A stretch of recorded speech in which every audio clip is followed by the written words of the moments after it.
Alright, so here's that 1953-60 that was on the channel a few times, just kind of briefly, and a few videos and stuff. I never really got a chance to do a whole lot of farming with it and stuff, but it ended up being here in the garage, and a friend of mine bought a 1950, I want to say it's 51 Model U, and he was going to turn it into a pulling tractor, and well, long story short, I got talked into it.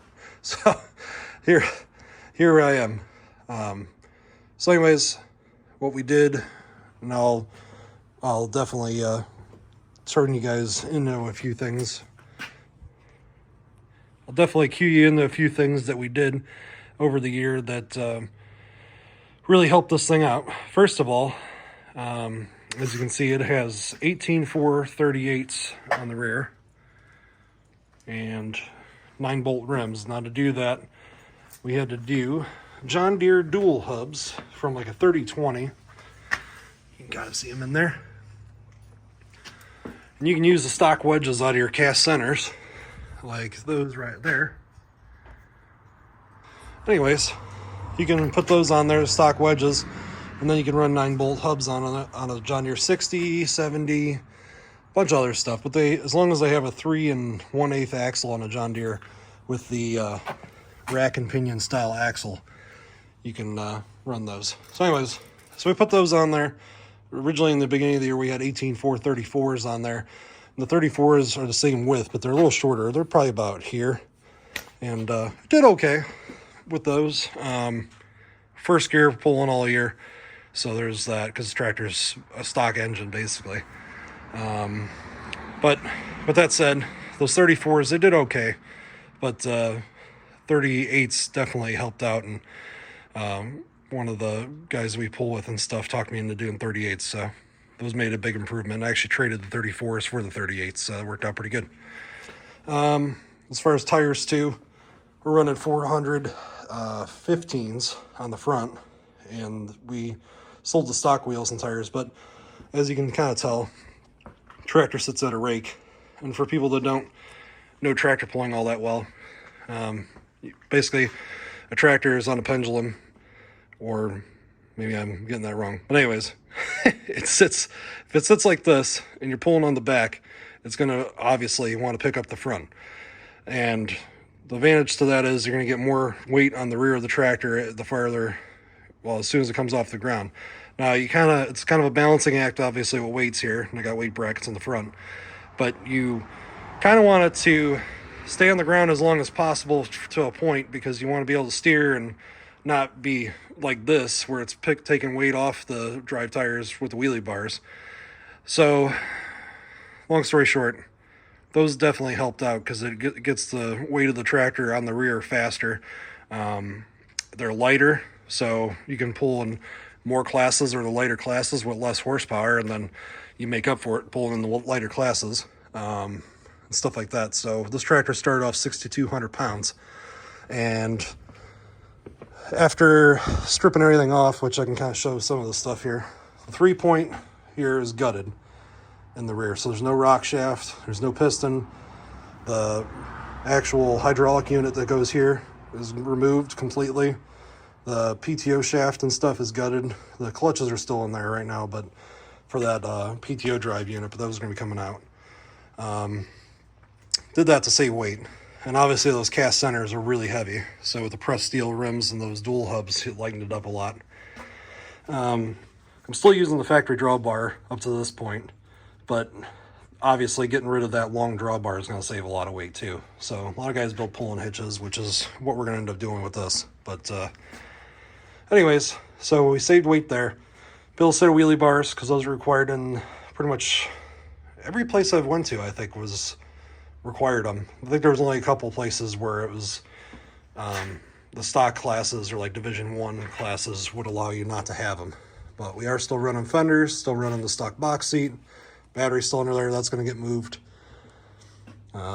Just kind of scabbed together some wheelie bars. I mean, nothing is pretty or perfect on this thing. It's just function. Added a mid-weight bracket.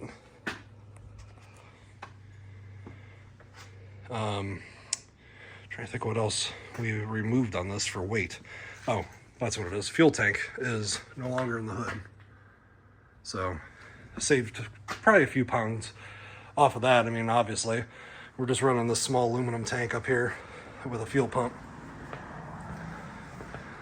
which is just kind of tossed in there right now. Pressure regulator, around about 3 pounds on it. So anyways, the engine is completely stock.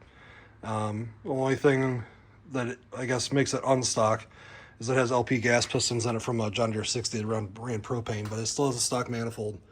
And those pistons bump the compression up to like 8-to-1 or something like that. Nothing crazy. Just a little bump in power maybe. Honestly, the bores are so wore out in this thing that it didn't really probably do a whole lot. And still got the stock foot plate and everything. There's a cam laying there, so maybe some of you guys can guess what that's going to do. Oh yeah, and we took the hydraulic pump off too. And I made just a block off plate for it. So anyways, weight brackets, wheels and tires, that's about it, really. There's actually exhaust tip on there for the stack, in case anybody's interested in that.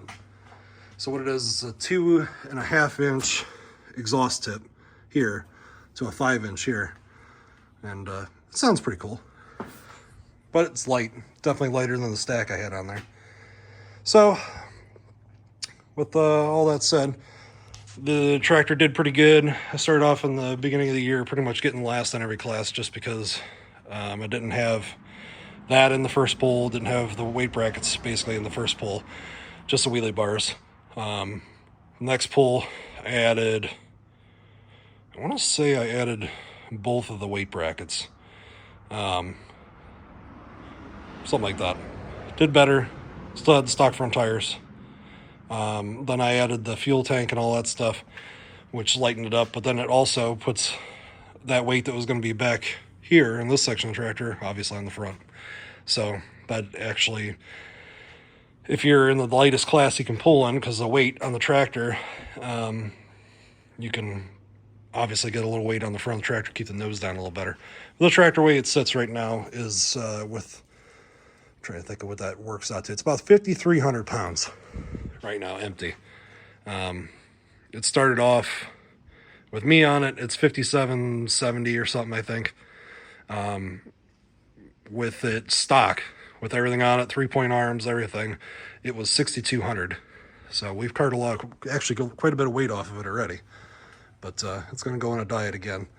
That's what else too. Took the light stands off here too, and the lights, just because they weren't needed. We pull pretty much all daytime. So anyways, it's going to be getting some work this winter. So I just figured I'd kind of document it for me and for everybody else maybe that wanted to see what the deal is with it. Now, the last pull of the year, I did get first place for the first time in the Division 1. I want to say that was 6,000 class. So that was exciting. And then I also got 2 third place finishes too out of the year. One was in a 6,500 last pull of the year, if I remember right, Division 1, and Division 1, 6,000, I got a third place in the second to last pull of the year. So if you can keep track of all that, I guess. But yeah, we're going to do some work on it this winter. It's going to get some engine work done, and we're going to lighten it up quite a bit. We've got an aluminum radiator to put in it, an electric fan, get rid of the fan shaft, just because it's kind of necessary. Obviously with electric fan, it's not going to work right with the aluminum radiator anyways. So that, and we're just going to put it on a diet and probably do a different seat. So drain the water out of it and kind of see some of the, I just ran water in it all year, so there's a little bit of rusty water on the ground there. So this is it, last stop before it enters the winter and kind of gets changed up again. So hope, thanks for sticking around if you stuck around this long in the video. I know I did a lot of rambling, I suppose, but it's just kind of thrown together. Figured before I did anything, I'd put it up one last time. But I want to thank everybody that helped me all year too. If you watch this, really appreciate everybody's help. And we probably did about 7-8 pulls, I think, out of the year, something like that.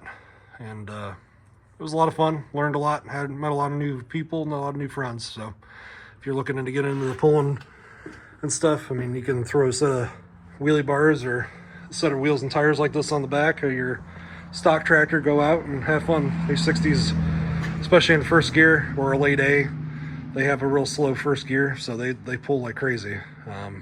But you just gotta try to get over those soft spots. In the first gear, you don't have enough speed to do it. All right, everybody. Thanks for watching.